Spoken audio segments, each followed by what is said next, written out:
За hi guys, энэ удаагийн бичлэгээр шидэн дугаарынхаа part 2-ыг оруулах гэж байгаа. Тэгээ like болон subscribe дарахаа бити мартаарай. За ингээд Red-ийн 2 дахь амьдрал албан ёсоор эхэлж байгаа. Гэхдээ нүсэр нээлтийн дараа түүний бизнес хансан шиг хурдан яваагүй. Тэр өдөр усан бороо орж Red эмийн сандаа нэг ч үйлчлүүлэгч алах шүү дээ хэмээн гомдлон сууж байв. Энэ янзаараа бэлтгэсэн юмнуудыг нь хугацаа дуусах байлаа.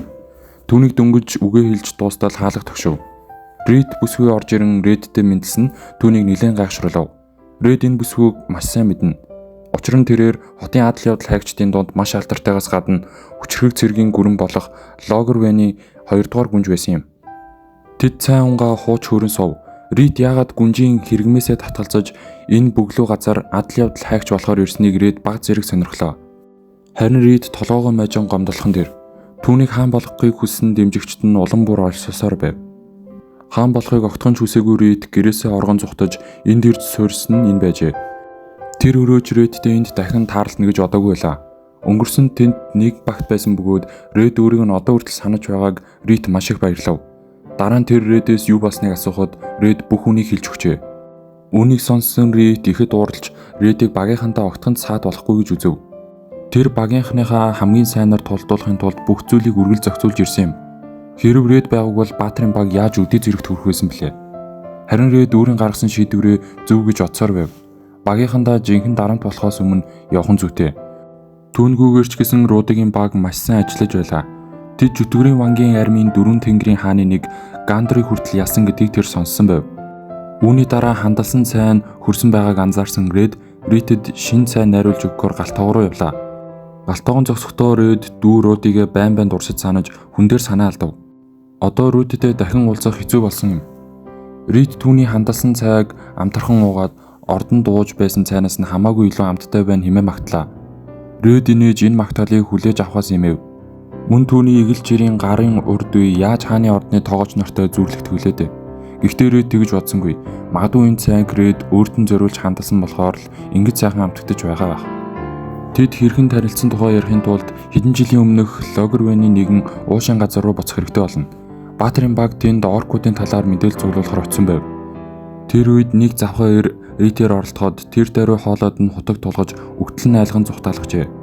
Дараа нь тэр Рудигийн нүүрөө жичлэн Баатрин баг энд огт хэрэггүй болохыг зарласан юм.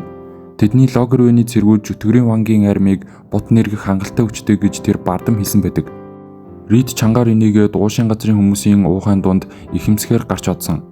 Хүмүүсийн дунд Red бол хаант улсын бахархал нэг ч тулаанд ялагдаж үзээгүй хамгийн хүчрхэг адал явдал хайгч байлаа. Өнгөрснийг санах тусам Red анх уулзаж байснаас тэсвэр болсныг Red мэдэрч байв. Тэр хүйтэн хөндөй харагдахыг хичээдэгч үнэндээ маш илдэг зөөлөн сэтгэлтэй юм. Мөн дээрээс нь Red-ийн өглөө занг чиглэхүү. Red үнд нь баг зэрэг залхдаг байснаа ч нуусангүй. Үүнийг сонссон Red хизээдээ Red рүү өглөж байсан юм бэ хэмээн шууд л үүсгэлээ. Харин Red баттай баримттайгаар анх хамт даалгаварт явсан үеэд дурсан ярив. Red-ийн Баатрин багт мэдээлэл цуглуулж чаддаг хүн байгаагүй тул орой болсон ч тэр ганцаараа уул руу гарч ажиллах хэрэг гарчээ. Тэнд тэр Red-тэй таарлцсан байна. Red-ийг мэдээлэл хайж байгааг мэдсэн Red хэрв надаас гуйвал бүх зүйлийг хэлж өгнө гэж шаардаж байж. Red ч тэр дорн зөвшөөрчээ. Логервэг аварчл байвал түүний нэр төрж тийм ч үнцэнтэй биш байлаа. Red үүнд маш их гайхсан ч хэлсэн амандаа хүрсэн юм. Түүний судалснаар уулын хойд хэсэг тажиргалтай мөрнөд гарсан байв. Red ч мөн тэнд очиод тандалт хийчихсэн байлаа. Тэнд мод цуглуулдаг хуучин байшин байсан бөгөөд хангалттай мод бэлтгэсэн атлаа ямар нэгэн шалтгаанаар үргэлжлүүлэн огтлсоор байсны дээр өнөөх нууцлаг мөрнөдөж байж. Энэ их мод хаашаа зөөгдсөн юм бол гэж Red гайхширч байтал энэ нь Red-ийн хувьд ч бас асуулт болсон байжээ. Тэр мөрдөж үдсэн ч мод зөөвөрлсөн ямар ч уул мөр олоогүй тул шидэд тайрн ашигласан гэдэгт итгэлтэй байлаа. Харин хүмүүс яагаад үүнийг мдэггүйг бодож үзвэл тэднийг сүрдүүлсэн эсвэл барьцаалсан байх магадaltaй юм. Гоблин эсвэл энгийн мангасууд ингэж чадахгүй. Гагцхүү Жүтгэрийн вангийн армил ийм зүйл хийх ёстой цорын галз боломжтой хөлбөр байв.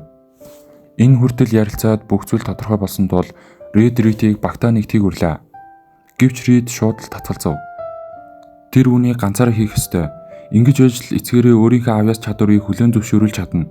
Үгүй бол эцэг нь түүний багшийг цэргийнхээ тодорхой хэсгийг Баатрин баг шилжүүлэн өгөхийг шаардах байсан юм. Red түүнийг өөртөө хамтрахыг хүчилсэнгүй. Тэр удаа жигмэг гаргаж ирээд Red-д өглөө. Энэ бол ходоод орон дамжуулан хийсэн давталгаа байв. Ганцхан хазаад л Red түүний хийсэн хоолнд одоо хүртэл донтох болжээ. Хэдий тэр хоолнд нь их дуртай байсан ч Рэдийн чадварыг бүрэн хүлээн зөвшөөрөөгүй л байв. Шисадантай хийсэн тулааны дараа л тэрээр өөртөө үнэн чансан юм. Хэд хоногийн дараа Логрвяд Баатрин багийг оролцуулсан тактикийн уулзалт цайзад болов. Тагнуулчдын мэдээлснээр чөтгөрийн айран модоогоор хөдөлгөөнгүй байгаач хизээч дайрч болцсгүй тул тэдэнд хариу арга хэмжээ авах төлөвлөгөө хэрэгтэй байлаа.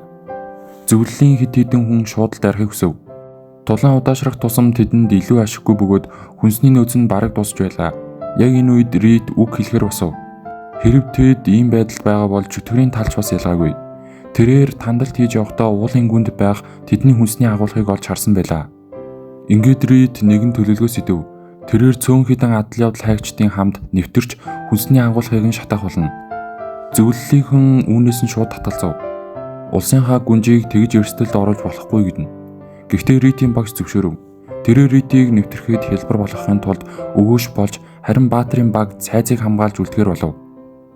Төлөвлөгөө эхэлсэн боловч Ридийн бодсон шиг дардан байсангүй. Ууланд багш нь хэсэг оркуудтай гарч ирэхэд тэр хэдийнэ Шисаданд залгиулсан болох нь илрэв. Тэр өвгөний дүрийг ашиглан улсад нэвтэрч тулааныг өөрт ашигтайгаар ирүүлэхийг санаргасан нь инээж. Рид нулимс туслуулан багшийнхаа өшөөг авахын тулд дайрахыг хүссэн ч түүнд үүнийхийг хангалттай хүч байсангүй. Хамгийн аюултай мөчөд Рид гарч ирэн түүнийг аварлаа. Баатрин баг гих гол хүчийг цайзад үлдээх шийдвэр гарсан нь Ридэд шижигтэй санагдсан тул ийхүү араас нь ирсэн бөгөөд түүний зүүн совин зүв байжээ. Рид болон Рид хоёр Руудыг эртэл Шисаденыг тогтоохоор хичээв. Руудыгийн хувьд тэр үнэхээр хүчрэхэг бөгөөд дайснаа зүгээр л бэлтгэлийн бай мэт үзэж байлаа. Ердөө 3 удаа илдээ далаалгаад л түүнийг устгасанд Рид маш их гайхшрав. Хэд хоногийн дараа Рид өрөөнөөсөө гаралгүй төвжигдсэн тул Рид түүнийг тайвшруулахаар ирлээ. Ридийн гар аимшигтайгаар чичирч тэр цорхирон үүж байв. Тэр багийнхныхаа нүдэн дээр нь үхэхийг харсан ч юу ч хийж чадаагүй юм. Түүний тулдах урам зоригч бүр мөсөн алдарсан байв. Рид дахиад өөр хүмүүс өөрийг нь орхин отохыг харахаас айж байв. Энэ үед Рид өөрийнхөө төлөвлөгөөг Ридэд хэлв. Тэрээр багийнхантайгаа хамт дайсны бүсэлтийг сэтэлж Логрвяд нэмэлт хүч олохоор төлөвлөж байв. Гэхдээ нэмэлт хүч ирнэ гэсэн ямар ч баталгаа байсангүй. Тиймээс түүнд улсдаа нөлөөтэй хүчтэй хүсэл зоригтой төлөөлөгч хэрэгтэй байсан бөгөөд Рид үүнд хамгийн тохирох хүн байлаа. Рид тэднийг Баатрин баг энд байгаа учраас биш, харин Логрвягийнхан өөрсдийг нь хүсэл зоригоор энэ тулаанд ялна гэдгийг батлан хэлв. Тэд Гейсийн үхлийн дараа хар толбыг арилгахын тулд үүнийг хийх ёстой байсан юм. Үгүй бол Баатрин багийг явсны дараа чөтгөрийн айрам дахин дайрвал бүх зүйл сүнэг аюултай байлаа. Рэдийн урмын үхсийн ачаар Рид урам зоригоо эргүүлэн олж тэд тэргүй тулаанд ялалт байгуулжээ. Рид хоёр үд дунд өнгөртөл хуучилд сув. Орой болсныг анзаарсан Рид түүнийг хамт оройн хоол идэхийг үрсэн бөгөөд Рид мэдээж татгалзаж чадсангүй. Энэ үед тэрээр Ридийн эмийн санд ажиллаж болох эсийг асуулаа. Дөнгөж дэлгүүрээ нээсэн бөгөөд ажилтан авах илүү мөнгө байхгүй гэдэг шалтгаанаар Рид шууд татгалзав. Гэвч Рид өөрөөр сэтгэж байлаа. Ридийг урмал түүхээр явах үед хэн дэлгүүрийг нь харах вүлээ. Хэрв ингээд байн хаалттай байвал тэр хизээч илүү мөнгөтэй болж чадахгүй.